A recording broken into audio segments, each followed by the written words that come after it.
रास्ते में आने वाली हर रुकावट से लड़ना सीख, हासिल होगी तुझे कामयाबी, तू जिद पर अड़ना सीख। और इसी शायरी के साथ हम शुरुआत करते हैं आज की क्लास।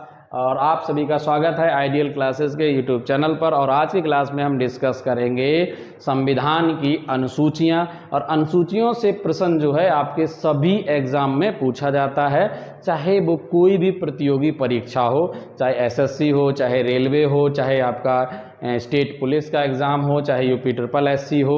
अभी जैसे आने वाले एग्ज़ाम दिल्ली पुलिस में इसका इम्पोर्टेंस रहेगा। इसके अलावा अभी बिहार पुलिस के फॉर्म निकले हैं, इन सभी एग्ज़ाम में यहाँ से प्रश्न आते हैं। इवन जो सीटेट का पेपर 2 होता है, जो आर्ट वर्ग के, कला वर्ग के जो स्टूडेंट होते हैं, उनके लिए भी जो सामान्य अध्ययन होती है वहाँ भी इससे प्रश्न आते हैं। तो चलिए स्टार्ट करते हैं क्लास को। तो आज की क्लास में हम डिस्कस करेंगे संविधान की अनुसूचियां, और यहाँ से प्रश्न जो है आपके एग्जाम में बनते हैं। ठीक है, तो अगर हम बात करें सबसे पहले प्रथम अनुसूची की, तो प्रथम अनुसूची जो है वो आपकी संबंधित है राज्य एवं संघ राज्य क्षेत्रों से। ठीक है, यानी राज्य से, यानी भारत के अंदर जितने भी स्टेट्स हैं और यूटी हैं, यूनियन टेरिटरीज हैं, उनसे रिलेटेड है आपकी प्रथम अनुसूची। इम्पॉर्टेंट चीज़ है कि अगर मैं वर्तमान में बात करूं तो 28 जो है वो स्टेट्स हैं, ठीक है, एवं आपकी 8 जो हैं वो यूटीज हैं, यानी यूनियन टेरिटरीज हैं। पॉइंट अगर क्वेश्चन की बात करें, हम प्रीवियस ईयर के क्वेश्चन अगर देखें थोड़ा सा, तो प्रथम अनुसूची जैसा कि हमने बताया कि राज्य एवं किससे संबंधित है, संघ राज्य क्षेत्र से। तो अगर भारत जब आज़ाद हुआ तो स्टार्टिंग में हम राज्यों की जब बात करें गठन की, तो स्टार्टिंग में 14 राज्य एवं आपके 6 यूटीज थी। ठीक है भाई, पॉइंट ये है कि अगर हमने जैसे जैसे मान लो सबसे पहला जो राज्य है वो भाषा के आधार पर जो पुनर्गठित राज्य है वो आंध्र प्रदेश का गठन किया गया था।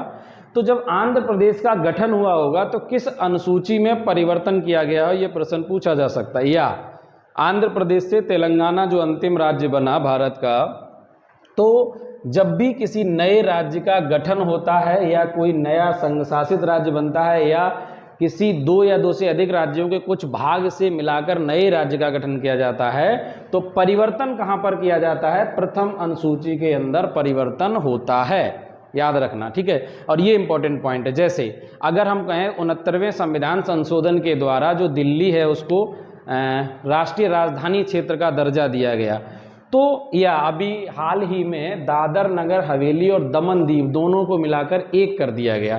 पहले क्या थी, आपकी 9 यूटी थी, अब हमने क्या किया, दादर नगर हवेली और दमन दीव को मिलाकर एक किया गया। तो पूछा जा सकता कि किस अनुसूची में परिवर्तन हुआ, तो पहली अनुसूची में परिवर्तन होगा। ठीक है भाई, क्यों, क्योंकि यही है राज्य एवं संघ शासित राज्य से संबंधित। Is it clear? ठीक है, चलिए द्वितीय अनुसूची की बात करें। द्वितीय अनुसूची है वेतन भत्ते एवं पेंशन। अब ये किसके वेतन भत्ते होंगे, जो भी आपके, चाहे वो राष्ट्रपति हो या उपराष्ट्रपति या प्रधानमंत्री या संसद के जो भी सदस्य हैं, तो या किसी हाई कोर्ट के या फिर सुप्रीम कोर्ट के जो न्यायाधीश हैं, मुख्य न्यायाधीश या अन्य न्यायाधीश, उन सभी के वेतन भत्ते एवं पेंशन जो हैं वो किससे संबंधित हैं, वो द्वितीय अनुसूची में वर्णित हैं। ठीक है भाई, अगर हम बात करें तीसरी अनुसूची में, तो जब भी कोई राष्ट्रपति हो या उपराष्ट्रपति या प्रधानमंत्री, तो जब वो पद ग्रहण करते हैं तो पद ग्रहण के दौरान ली जाने वाली जो शपथ है वो तृतीय अनुसूची में वर्णित है। चौथी अनुसूची में क्या है, चौथी अनुसूची में है राज्यों के बीच जो राज्यसभा हैं उनकी सीटों का बंटवारा। राज्य एवं जो भारत के जितने भी यूनियन टेरिटरीज हैं, संघ शासित राज्य हैं, उन सभी में राज्यसभा की सीटों का जो बंटवारा है वो है आपकी चौथी अनुसूची में। ठीक है भाई, यानी 4th जो शेड्यूल है आपके कॉन्स्टिट्यूशन में, उसमें क्या है, राज्यसभा में सीटों का बंटवारा है। अगर अच्छा पॉइंट ये है कि अगर कोई पूछा जाए कि मैंने अनुसूची तो पढ़ाया लेकिन अनुसूची होता क्या है, तो अनुसूची की अगर हम बात करें, जैसे हम अब कभी पुस्तक बनाते हैं, बुक बनाते हैं, तो बुक में देखा होगा कि बहुत सारा टेबल जो होता है, डेटा जो है वो टेबल के रूप में शेयर किया जाता है। तो वो जो टेबल, अब जब संविधान बनाया गया तो जाहिर सी बात है कुछ टेबल की वहाँ भी नीड हुई होगी, तो वो जो टेबल हैं वही आपके क्या हैं, बाद में रखेंगे एक साथ, और वही बनी है टोटल अनुसूचियाँ। तो संविधान के प्रारंभ में सिर्फ 8 अनुसूचियाँ थीं और 4 अनुसूचियों को बाद में जोड़ा गया था। तो वर्तमान समय में कुल 12 अनुसूचियाँ हैं। ठीक है। और 8 अनुसूचियां थी प्रारंभ में, 4 अनुसूचियों को बाद में जोड़ा गया, तो टोटल कितनी होगी? 12 अनुसूचियां आज के संविधान में हैं, ठीक है, यानी वर्तमान संविधान में। चलिए तो चौथी अनुसूची में क्या है? राज्यसभा की सीटों के बंटवारा से संबंधित है। अगर हम 5वीं अनुसूची की बात करें तो 5वीं अनुसूची है अनुसूचित क्षेत्रों एवं अनुसूचित जो जनजातीय क्षेत्र हैं उनके प्रशासन से संबंधित है, यानी जो भी अनुसूचित क्षेत्र हैं या शेड्यूल ट्राइब वाले जो एरियाज हैं उन एरियाज में प्रशासन कैसे होगा उससे संबंधित 5वीं अनुसूची जो है, ठीक है। छठी अनुसूची बेहद इंपॉर्टेंट है क्योंकि इसमें कई बार ऐसा होता है, इसमें 4 राज्यों का वर्णन किया गया और वो चारों राज्य जो हैं वो पूर्वोत्तर के राज्य हैं। प्रश्न ये आ सकता है कि निम्नलिखित में कौन सा राज्य जो है वो छठी अनुसूची में नहीं है? अब इनमें से कोई 3 उठा के रख देगा, चौथा अलग होगा, डिफरेंट, या ऐसे हो सकता है कि 3 अलग हों, पूछा जाए कौन सा राज्य छठी अनुसूची में है तो इनमें से कोई एक मिलेगा। तो कौन कौन से राज्य हैं? वो है असम, मेघालय, त्रिपुरा, मिजोरम। इनके जनजातीय प्रशासन से संबंधित जो अनुसूची है वो है आपकी छठी अनुसूची, ठीक है भाई। अगर हम बात करें 7वीं अनुसूची की तो 7वीं अनुसूची जो है वो है केंद्र एवं राज्यों के बीच शक्ति का बंटवारा। देखिए अब अगर इंडिया में अगर हम देखते हैं, या इंडिया एक डेमोक्रेटिक कंट्री है, अब यहाँ पर है क्या, एक तो राज्यों की अपनी गवर्नमेंट होती है और एक सेंट्रल गवर्नमेंट है। तो सेंट्रल गवर्नमेंट और राज्य की अपनी गवर्नमेंट यानी कैसे प्रशासन करेगी, कानून कैसे बनाएगी, तो उसके लिए क्या किया जाएगा, आपको शक्ति जो है, पावर है, उसका डिवाइडेशन करना पड़ेगा। तो जो पावर है वो बांटी गई है राज्य एवं केंद्र के बीच, केंद्र एवं राज्यों के बीच। तो उसके लिए क्या किया गया, अब यहाँ पर आप कहेंगे कि सर 3 लिस्ट क्यों हैं? एक तो हो गई कि संघ सूची, संघ सूची के अंदर जितने भी विषय होंगे उन सभी विषयों पर जो कानून बनाएगी वो बनाती है सेंट्रल गवर्नमेंट। कौन बनाती है? सेंट्रल गवर्नमेंट, ठीक है।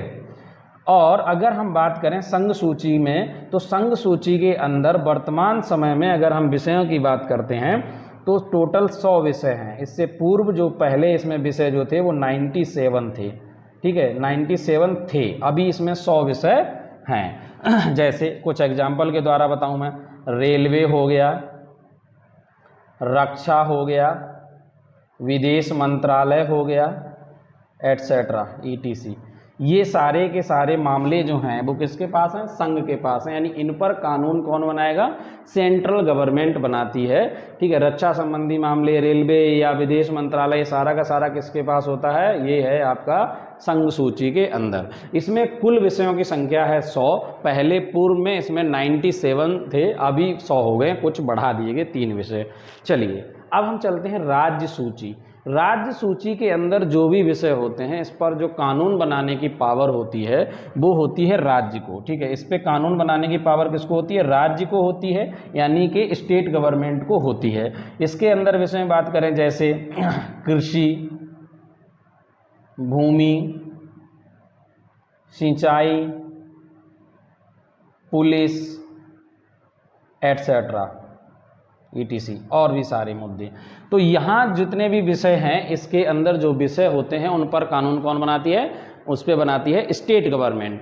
अगर हम बात करें कि राज्य सूची में तो आप ये नोट डाउन कर लेना कि राज्य सूची के अंदर वर्तमान में 61 जो हैं वो आपके विषय हैं। इसके अंदर कौन सा कितने हैं? टोटल 61 विषय हैं। पहले इसमें 66 थे, 66 थे, अभी इसमें से कुछ कम कर दिए गए, जिनको कुछ तो संघ सूची में डाले गए, कुछ समवर्ती सूची में। अभी इसमें सिर्फ 61 विषय हैं, 61, जिन पर राज्यों को कानून बनाने की पावर है, ठीक है। अगली है समवर्ती सूची।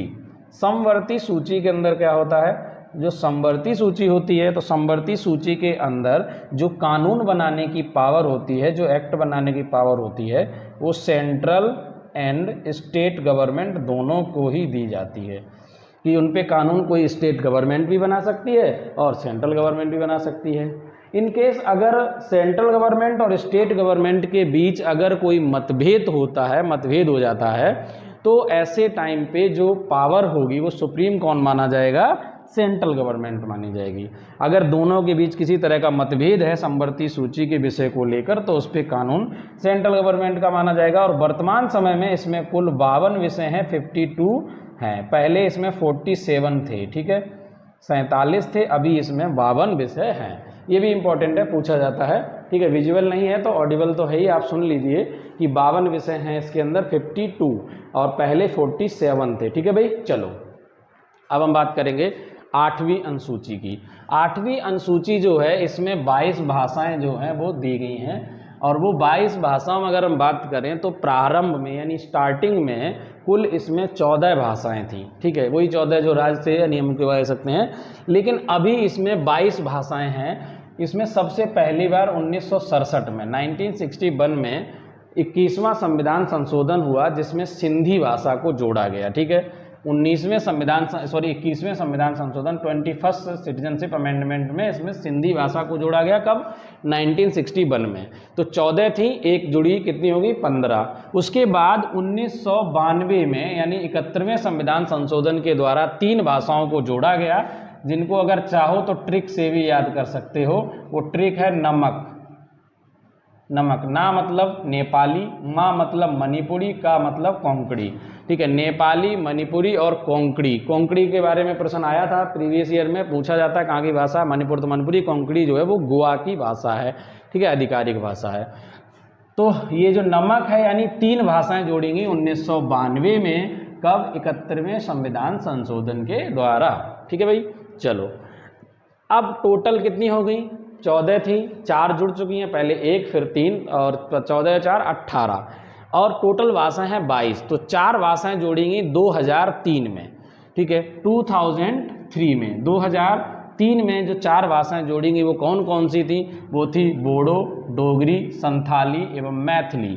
ठीक है, ये 4 भाषाएं जो है वो 2003 में जोड़ेंगी। तो वर्तमान समय में अभी इसमें 22 भाषाएं हैं। 8वीं अनुसूची जो संबंधित है वो भाषाओं से, इसमें 22 भाषाओं का उल्लेख किया गया। ठीक है भाई, चलो अब चलते हैं 9वीं अनुसूची पे। 8 अनुसूची तो प्रारंभ से थी, बाकी सारी की सारी अनुसूचियां जो हैं वो संविधान में आगे जोड़ी गई, और जब संविधान में अनुसूचियों को ऐड किया है तो किसी न किसी सिटीजनशिप अमेंडमेंट एक्ट के द्वारा यानी संविधान संशोधन के द्वारा जोड़ा गया होगा। तो यहाँ पर जो 9वीं अनुसूची है वो 9वीं अनुसूची को जोड़ा गया था पहले ही संविधान संशोधन के द्वारा, फर्स्ट सिटीजनशिप अमेंडमेंट एक्ट 1951। अब देखिए आप 1950 में 26 नवंबर 1950 को संविधान लागू हुआ। अब नवंबर में लागू हुआ और नवंबर लास्ट में, बिल्कुल 26 नवंबर को, और फर्स्ट सिटीजनशिप अमेंडमेंट ही 51 में हो गया, यानी 1 साल के अंदर ही पहला संशोधन करना पड़ गया। और क्या बोला उसमें? जोड़ी गई 9वीं अनुसूची को। और ये 9वीं अनुसूची जोड़ी क्यों गई? कि जिससे न्यायिक समीक्षा ना हो सके। अब मैं आपको डिटेल में समझाता हूँ, ध्यान समझो। जो 9वीं अनुसूची है उसका उद्देश्य क्या था, क्यों जोड़ा गया?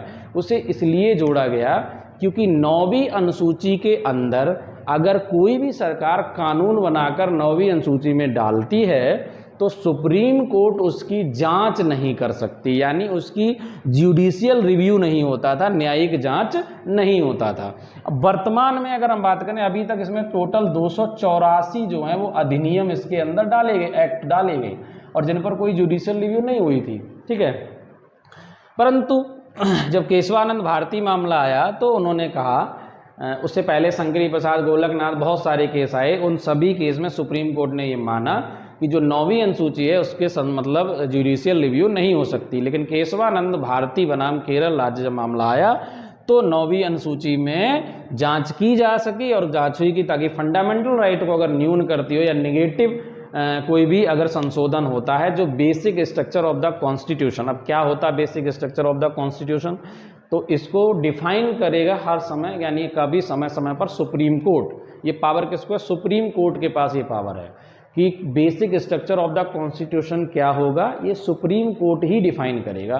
जैसे अभी तक अगर बात करें तो राष्ट्रपति का चुनाव हो गया, प्रधानमंत्री का चुनाव हो गया, इसके अलावा हमारी जो न्यायिक प्रणाली है, न्यायपालिका की स्वतंत्रता है, ये सारा का सारा किसमें है? फंडामेंटल राइट हैं, ये सब किसके अंदर हैं? ये आपके basic structure of the constitution में आते हैं। तो सरकार, संसद जो है यानी जो विधायिका है, उसमें कभी भी निगेटिव संशोधन नहीं कर सकती, अर्थात ऐसा संशोधन नहीं करेगी जो इनके अगेंस्ट हो या इसको न्यून करता हो, समझे, या हनन करता हो। ठीक है, तो 9वीं अनुसूची कब जोड़ी गई? 1951 में। न्यायिक समीक्षा इसकी नहीं होती थी, लेकिन 1972 के बाद से होने लग गई। ठीक है, अब बात करते हैं 10वीं अनुसूची। 10वीं अनुसूची, द मतलब 10 और द मतलब दल, तो ये दल बदल जो प्रावधान है उससे संबंधित है 10वीं अनुसूची। कोई भी नेता इधर उधर निकल के भाग जाता चुनाव जीतने के, तो इससे दल बदल संबंधी जो प्रावधान है वो 10वीं अनुसूची में है। ठीक है, ये जोड़ी गई थी 92वें संविधान संशोधन 1985 के द्वारा। फिर उसके बाद 2 अनुसूचियां और जोड़ी गई, एक है 11वीं और एक है 12वीं। 11वीं अनुसूची की अगर हम बात करें तो ये 73वें संविधान संशोधन 1993 में जोड़ी गई। ठीक है, 1993 में जोड़ी गई, और ये किससे संबंधित है? ये संबंधित है पंचायती राज से।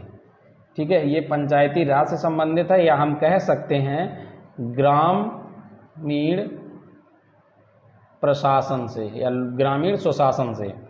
ग्रामीण प्रशासन नहीं, ग्रामीण स्वशासन करो, यानी स्थानीय लोगों का शासन। ठीक है, तो पंचायती राज से संबंधित है 11वीं अनुसूची, और इसमें विषय हैं टोटल 29।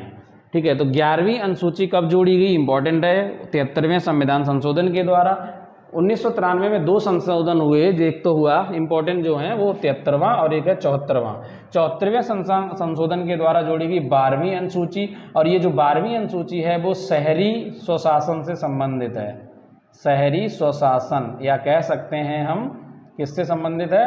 जो कि नगर पालिकाएं, नगर निकाय के चुनाव होते हैं उससे संबंधित है। और ये 74वें संविधान संशोधन 1993 के द्वारा जोड़ी गई। इसमें कुल विषयों की संख्या जो है वो 18 है। ठीक है भाई, तो टोटल जो सब्जेक्ट हैं वो किसमें है? 12वीं अनुसूची के अंदर 18 विषय हैं।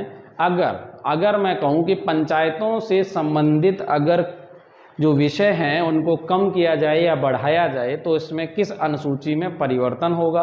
तो वो परिवर्तन होगा 11वीं अनुसूची में। ध्यान रखना, प्रश्न कई बार ऐसा पूछा गया। मैं आपको इसी पे अनुसूचियों पे संबंधित MCQ करवाएंगे, यानी मल्टीपल चॉइस क्वेश्चंस, तो वहाँ आपको ये देखने को मिलेगा।